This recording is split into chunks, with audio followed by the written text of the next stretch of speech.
Hippocampus, what's the significance of the hippocampus? What? Going under actually, you said it's not active. It's, Well, I just think that the amygdala, and when there's stressful events, PTSD events or trauma events or just hypervigilance, right? I think that what happens is that the amygdala becomes overactive, and then the hippocampus, I'm not sure if I don't think it decreases. Maybe it does. I'm not actually sure. But what I do know is that mindfulness training decreases the excitatory of the amygdala and increases. It actually does increase because it's a rewiring strategy. It increases the ability of the hippocampus to kind of have this what's like a serotonin increase. Yeah. There's a negative feedback loop from the amygdala to the hippocampus, and under normal circumstances, the balance is that the amygdala stays small and the hippocampus stores our emotional memory, our experiential memory, and factual information also. So when you're exposed to trauma, the amygdala overreacts, and it causes it sends inhibitory signals into the hippocampus, which causes underreactivity, and hence it starts shrinking. Exactly. And it's really nice to actually have a psychiatrist to help kind of explain some of the things that I have read and seen experientially, but don't. So I appreciate that. Yeah. But I want to point to this other piece. Okay. So that because what we're talking about here, that this is happening. And this is happening with an underdeveloped prefrontal cortex, okay? So that's natural. So natural adolescence is an underdeveloped prefrontal cortex. What's underdeveloped? Emotional regulation, impulse control, long-term planning, gratification, postponement. So then you add any kind of traumatic response or poor attachment style, and then this is a lot of times what we're looking at, right? So then people are trying to manage. So a lot of what we're trying to do is work on, and mindfulness is actually helping in all of these areas. Mindfulness-based stress reduction is extremely effective in all of these areas. Maybe you've even noticed that just in the last few days. Postponement, gratification, right? Can we be with our experience just the way it is? Not try to change it, not try to push it away. Can I be aware of what's happening within me and around me in any given situation? This is helping to grow the prefrontal cortex. So the last piece about this, the last part of this brain of the prefrontal cortex finishes somewhere in the mid-20s. So for those of you who are working, you're all the way through at 25 or so. That's what they're saying. All right, so we have a few more slides, and then we're going to call it a day. So this is just a way of talking about it. So one, urge surfing, but then also feelings and sensations will arise and fall and run their course unless we assign danger to them. So if we're assigning danger, this is a threat, this is a problem, this is a big issue, which if we have an overactive amygdala, it's going to happen. If we were, I have a really good friend of mine who I grew up with. And when he was 18 years old, he was sent to prison. And he was sent to prison for 10 years. I had two friends, actually. One was sent to prison for 10 years, one was sent to prison for 15 years. They both committed a crime together, and they both had to go to prison. So my friend that did 10 years, so I wrote him, I would visit him, I went to go see him, and I reconnected with him after 10 years. It took about a year or two before he could really talk about what his experience was. But he was basically in a battle zone every day for 10 years. Every day, never knowing if he was going to lose his life. Every day, it was a complete traumatic experience for him. And so one of the things that he learned to do was assess very quickly whether something was a threat or not a threat. And so this this, and also war veterans are the same way. Any war. Gang warfare, they're also very similar. So this idea, it's so amazing to me that we are incarcerating so many people in this country, and that I'm happy to hear that some of the president's candidates, some of them, are talking about we need to stop that. We need to do something different. That's hopeful. So this assigning danger. So we need to what we need to learn to do is to not assign the danger, unless there really is. Sometimes there is a threat, and we need to be able to assess that. But then we also need to be able to step back from that. So this is one of the things I believe mindfulness and DBT help us do. They help us to regulate this aspect. Let's get that one for now. Okay, I'm going to go into some specific way of engaging with people that is, I think, fostering this compassionate, caring perspective. And this comes from Daniel Siegel. Daniel Siegel is a child psychiatrist and professor at UCLA. He's written several books, one called Mindsight, one called The Developmental Child, and Brainstorm. Brainstorm is an amazing book for adolescents, actually, and their parents. So what Dr. Siegel talks about is fostering these key elements in therapeutic relationship, okay? And doing that through curiosity, through openness, through acceptance, and through love. And love is not romantic love. It's care. Love is loving kindness, is kind awareness, is non-judgmental caring.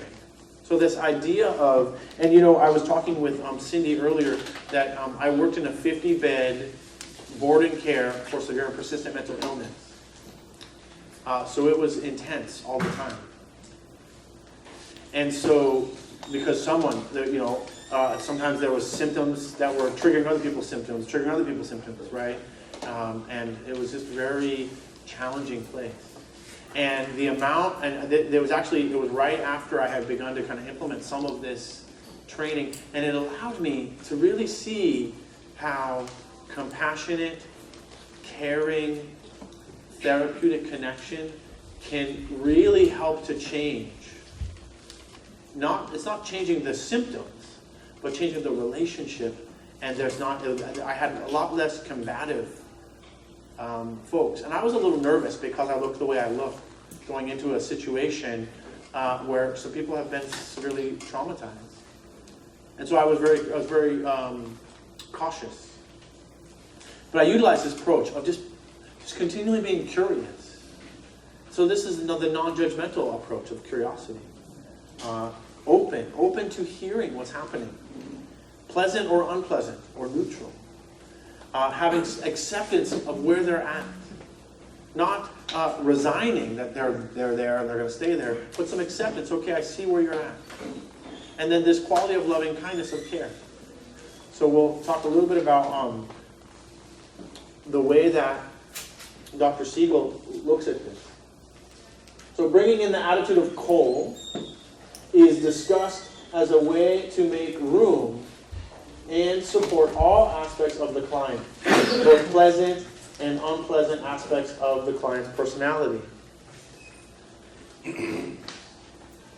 So if the client can feel vulnerable and secure within the relationship, whether expressing the darker feelings of anger, jealousy, loss, hate, or pain, while being met with the same sense of curiosity, openness, acceptance, and love as when they share hope, care, joy, and love.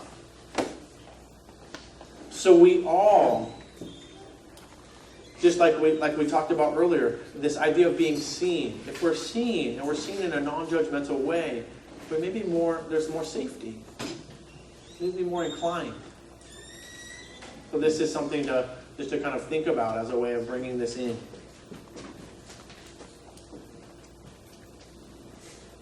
So back to this idea of we're not our thoughts. Well, this idea of we're not our thoughts, there's a particular mindfulness practice that we'll use. Recognize. Recognize. I talked about this in the beginning. We can begin to recognize through awareness, through attention, we can begin to recognize what's happening within our experience. So when the attention wanders off and we recognize, where did it go? Future, past? And then right then, we can begin to accept or acknowledge, okay, that's where the mind went. We don't have to judge it. We can just have some acceptance or acknowledgement. Right? Party going on. So investigate. So we recognize, we can accept or acknowledge, and then we investigate. We begin to investigate into the felt sense of this experience. And then non-personalized. So this is where we brought in the personalization around the cognitive distortion. So using recognize, accept or acknowledge, investigate, and non-personalize it's a top-down way of re-engaging. So we're using our cognitive structures during meditation and then beginning to kind of unpack from the thinking about thinking or the emotional overwhelm or the rational dissociation into the connectivity. This is extremely helpful, and I think it's a little bit of a later process, but it can be really, really a helpful process. So this is called RAIN. Recognize, accept, investigate, non-identify. This is mindfulness of mind. I talked about it yesterday and the day before, and I wanted to wait a little bit to give you some specific examples. So this is an intervention. So first is stop and rain. Stop, rain. Stop, cold, rain. And it can be helpful, though, to have these different acronyms. It's by an author named Bob Sharple. Meditation, Calming the Mind is the title. Don't meditate to fix yourself, to heal yourself, to improve yourself, to redeem yourself. Rather, do it as an act of love, of a deep, warm friendship to yourself. In this way, there is no longer any need for the subtle aggression of self-improvement, for the endless guilt of not doing enough. It offers the possibility of an end to the ceaseless round of trying so hard that wraps so many people's lives in a knot. Instead, there is now meditation as an act of love. How endlessly delightful and encouraging that can be. So this idea of this is an act of love to ourselves. And again, this concept of love, it's like a familial love.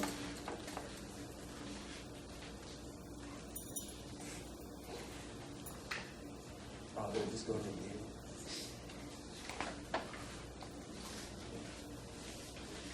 So we're going to finish up.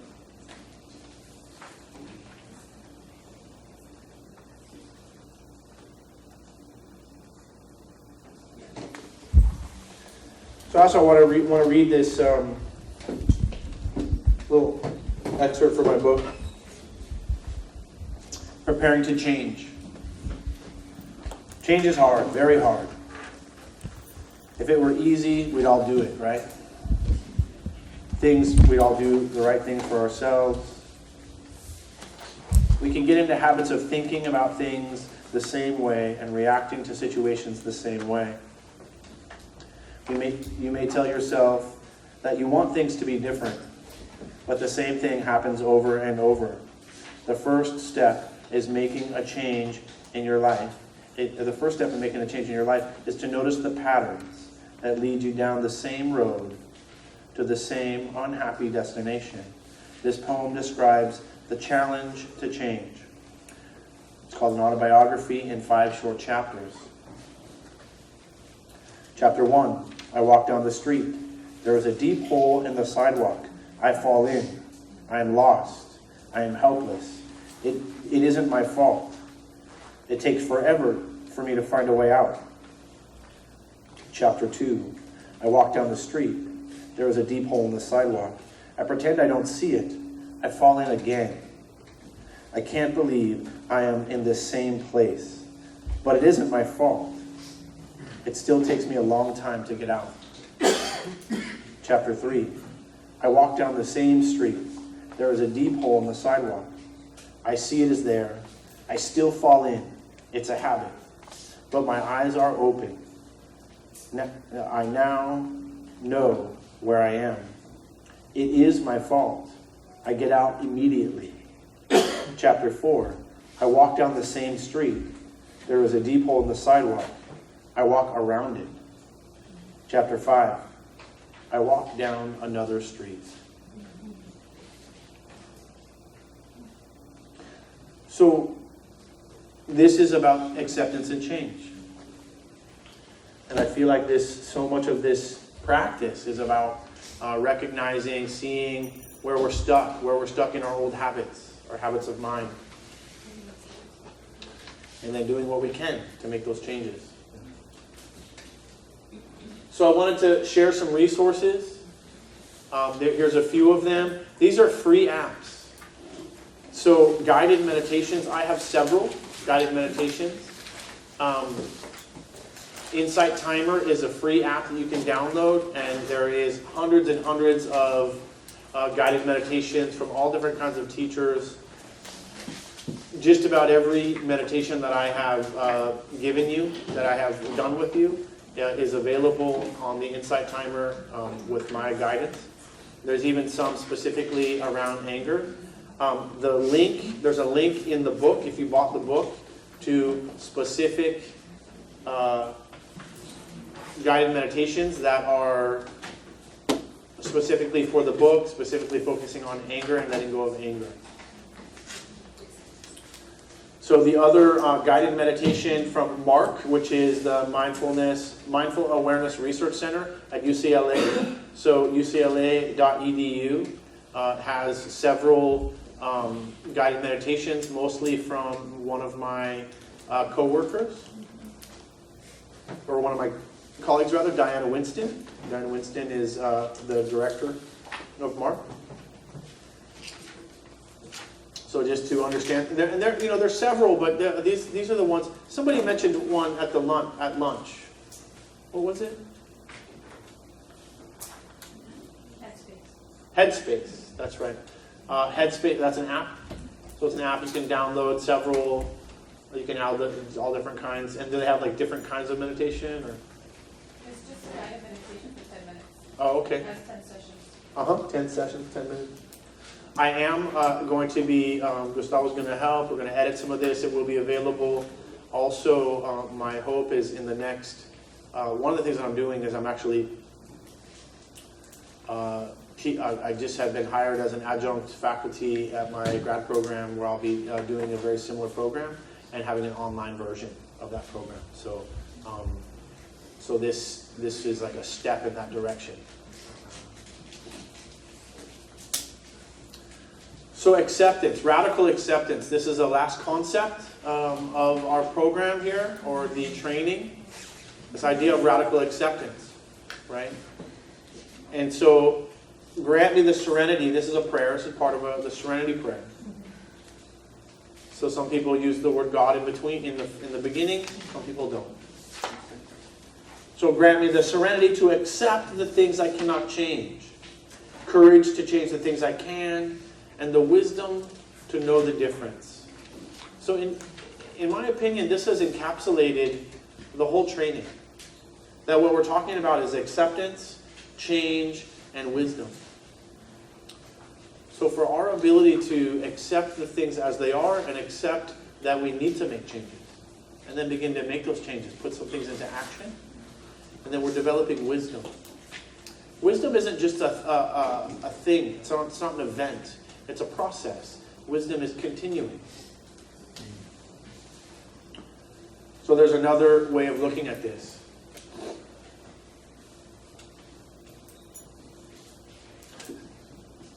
If there... Oh, no. I'll have to come back to that for that. So there's this book that I talked with earlier. I talked to some people earlier. This is actually what I believe a pretty good guide to implementing dialectical behavioral therapy into an organization, both into private practice individually and into the group organization. And so I brought one book here so people can look through. It's a manual, so it's laid out in manual form. This is what you do. This is how you do it.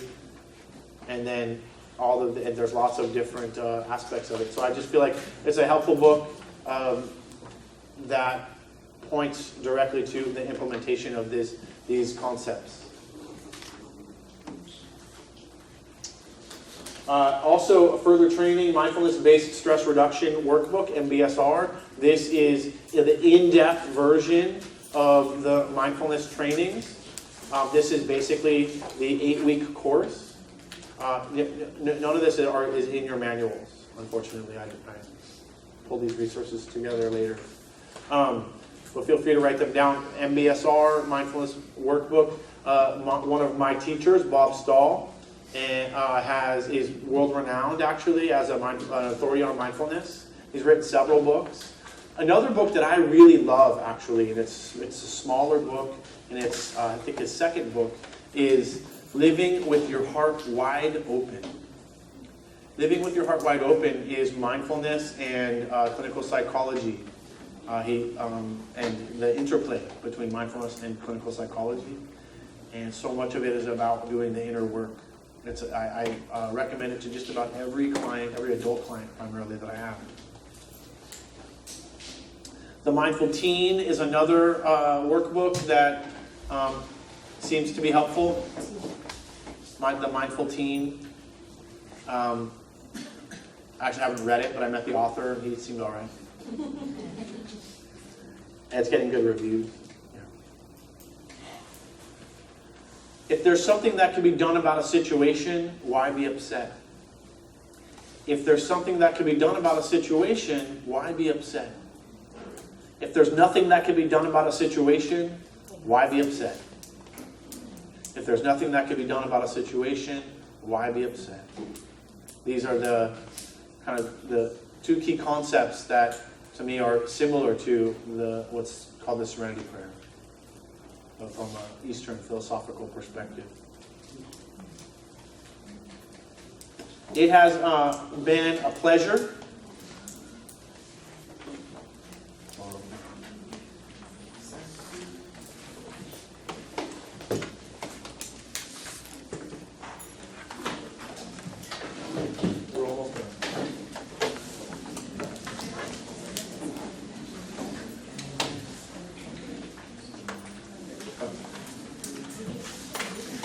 That's actually Baja. That's actually just outside of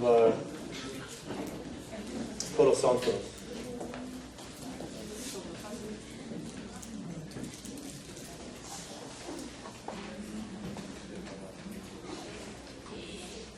All right, so what I was going to say is it has been an extreme pleasure for me to work with this group. You guys are really sincere.